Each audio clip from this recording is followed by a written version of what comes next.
afternoon, everyone. I'm here today to introduce Katy Egan and Sophie Nicol. They are both working on Biomimicry, which is called Design Inspiration from Nature. I wonder, could you tell us a little bit about Biomimicry, girls?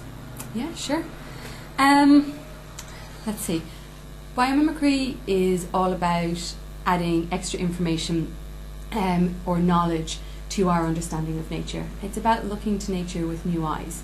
A lot of when we experience nature, we have a lot of our cultural, social, emotional background behind it. When we look at something, it's our experiences that feed us more information and determine how we feel about it. So biomimicry is about maybe adding some extra information and understanding it in a slightly different way, and hopefully forming new values around it as well. It has great potential for us on a personal level, and then also for kind of culture or society at large. On a practical level, biomimicry is about mimicking nature's models, really. It comes from the Greek bios, which is life, and mimesis, which is to mimic. So essentially it means looking to nature for good ideas. Everything around the world is designed. Okay? It doesn't just happen by accident. Everything in our human environment, at any rate, is designed for us and for our use. So biomimicry looks to the question as, well, how could we improve that design? How could we look to the models that nature has already formed? Evolution has been going on for 3.8 million years. Plants, animals and insects have been on this planet a lot longer than we have, and they've been able to evolve the most elegant, sustainable, brilliant designs to do the same things that we need to do. Yeah. Plants and animals need to do... They face similar problems that we face on Earth, and they face them in the same context. So they face the same conditions that we face. They have to transport, store water, build structures, harness energy, and life has been trying to solve these challenges for a lot longer than us, 3.8 billion years. So biomimicry is about the realization that we are not the first to ask these questions. We're not the first organisms to face these challenges, and looks to nature to consciously emulate nature's genius and possibly come up with new solutions to our current design challenges. And could you give us some examples of how biomimicry has been used to create everyday things that we use in our lives? So in terms of how we create materials, for example, humans traditionally create materials in a process that's termed heat, beat and treat. So what we do is we carve something down from the top, we heat it up to extreme temperatures, we beat it with very high pressures, we treat it with very harsh chemicals, often which end up in our water system. This process results in 96% waste, so only 4% product. Nature cannot afford 96% waste. For example, a spider creates a silk, a material that is stronger than anything man has been able to make. It's 5 to 10 times stronger than steel, pound for pound. And the spider creates this material not with heat, beat and treat, but actually uses its own body as a factory. It uses dead flies and water as its raw materials, and creates this material at room temperatures in its own body. Another example of how nature maybe creates materials is to look at an oyster shell. Oysters create a structure, the shell that they live in, that is incredibly strong, really, really rigid structure. And they create this, again, not with using heat, beat and treat, they create using a self-assembly process. So they take minerals out of the seawater that are easily defined, so calcium, carbon, and they combine it with molecules and things that they make themselves and create a kind of a layered structure that is very rigid. Abalone, which is another organism that lives in the sea and creates a very hard shell, it creates that mother of pearl. That's been known, it's been found to be twice as strong as the strongest ceramics that we can make, twice as strong as the ceramics that we use in jet engines. So it's incredibly inspiring. There are loads of other examples as well of biomimicry. That one is particular to creating materials, but like another example might be how we look to plants to harness energy. We might mimic the way ivy goes up the sides of buildings, or the way leaves are arranged on an oak tree, and learn how to maximize light. You can bring, that's biomimicry on a small, I suppose, specific level, but it also opens up to what's called a systems level. So biomimicry appears looking where we would mimic our factories, our industries, our societies and towns and communities on what's called like an ecological ecosystem, so that there is no waste. In nature, nature can't afford waste. Everything can be used by something else or go back into another system. And what we need to do as well is create systems that function that same way, that copy and mimic natural ecosystems. And it's a new movement called industrial ecology, where you'll have, you know, kind of your resources extracted, but very few, and it goes into production, it goes to the consumer, but then it goes back into the system and not directly to the end life, and it has several different lives. There's a few different examples of that. A great movement on that is called Cradle to Cradle, that looks how to reuse things and give them second or third lives. But it really is about creating that big overall system. Yeah. And are larger companies using this model now to help them in creating? Yeah, yes, they are. In fact, actually, they're not being driven by governments. They're being driven by this new movement and this idea of green consumerism and value-based consumerism. So, for example, you go to someone, you want to be able to trust them. You want to know that your materials maybe are fair trade, and you want to know that they're not polluting. So, the big companies, now not all of them, but a good portion of them, are actually upping their game in this, and they're driving it. They're driving research behind it, so they can be top line players. Yeah, they're sort of pushing the boundaries of technology. They're on the fringes of technological design and kind of asking questions without thinking that there's limits anymore. For example, eCover actually are now trawling the ocean for plastic, and they're using something like 65% or 35% ocean plastic in their next. So they're taking waste product back out of the system and using it as a new raw material.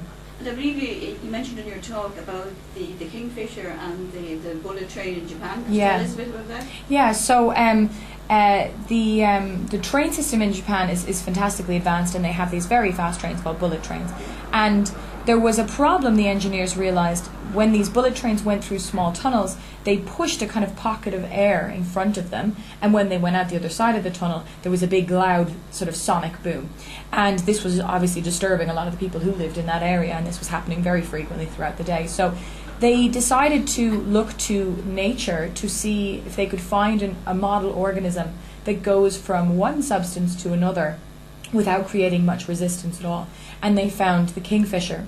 And the kingfisher, the way it hunts, it gets fish, is it hovers above the surface of the water, and then travels from that air, dives into the water, and catches its fish. And it does this without creating any, very, very small amount of resistance or ripples in the water. And the engineers then decided to mimic the shape of the kingfisher's beak. So they basically modeled the train that now has the nose of the train mimics the shape of the kingfisher's beak, and it goes from one substance, pushes this pocket of air, but the pocket of air isn't there anymore because of the shape of the beak, and it's cut down on the sonic boom. There's no sonic boom anymore.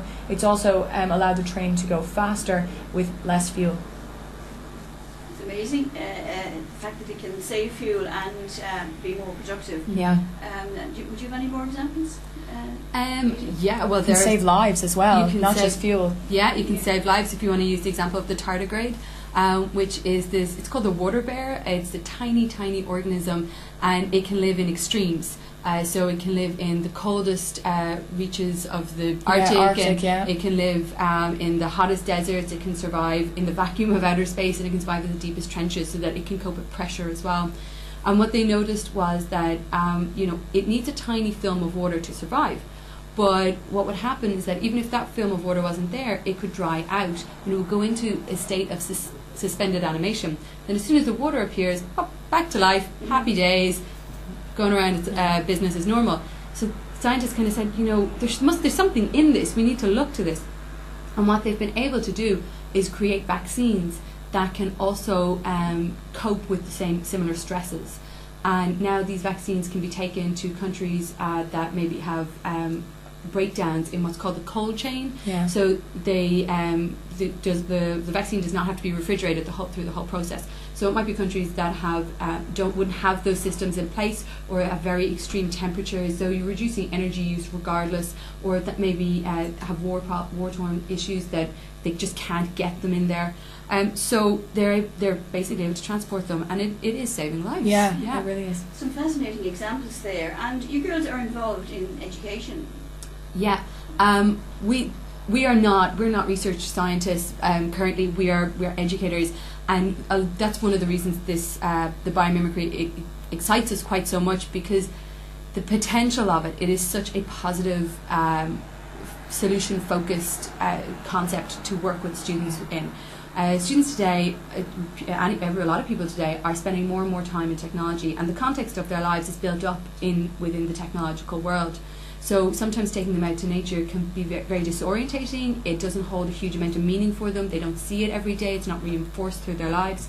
What they do have is they have their cell phone, and they have their laptops, and they take public transport and all the rest of it. So this allows us to engage students through technology, but also bring the natural world to them in that way, and allow inspiration and awe and wonder, and again offer reasons for conservation and values throughout the natural world. So it's been inspiring, and the examples, they're so exciting. I mean, some of the ones we mentioned there are very sustainable, but there's also just brilliant ones like the gecko foot, where they've looked at the tiny hairs, and they've looked at how things stick together. So they created bandages that can be used without chemicals, toxic chemicals. Work in wet conditions. But they've also created a pair of like Spider-Man gloves that you can climb up the wall in. They're not for sale anytime soon. It might be chaos, but it's just very exciting. So it's a great way to engage them. We've been working with an amazing group of transition years for the first time working on this, and their projects are out of this world. We'll soon have an ecological chocolate factory and some sustainable underwater houses. And some way of catching moisture from really arid desert environments that doesn't actually have any groundwater. They're going to catch it from the moisture in the air by mimicking the nano beetle that actually does that as well. So it's really exciting. It's really You're dealing with a powerhouse of ideas. We are indeed. Yeah. Unbelievable. They're far cleverer than we would ever be. We were this sort of thing. Yeah, absolutely. Well, do you have anything else you'd like to add on biomimicry, or where you feel it's going? I just think it's a really nice way of engaging with an audience that maybe wouldn't be so inclined to immediately connect to the environment. People, there's a great quote that it's as much about cell phones as it is about cells, and it's a wonderful way of connecting with lots of different people on different levels, and it's a very positive message as well. A lot of environmental education tends to be very doom and gloom, the sea levels are rising, we're burning our planet, don't do this, don't do this, don't do this, and it disengages people. But biomimicry comes at it from a different way by saying, look at how much inspiration there is, and why would we not conserve these species to learn from them? Not necessarily because we should, but also because we could help ourselves by doing it as well, and it's a really inspiring kind of message. Yeah. There's one other thing in that Janine Benyus, who's, I suppose, she popularised the idea of biomimicry in the last kind of 20 years, and she describes biomimicry, she's like nature as a model, which will be the kind of traditional design aspect of looking to nature for those design models, but she also suggests that we could look to nature as a measure.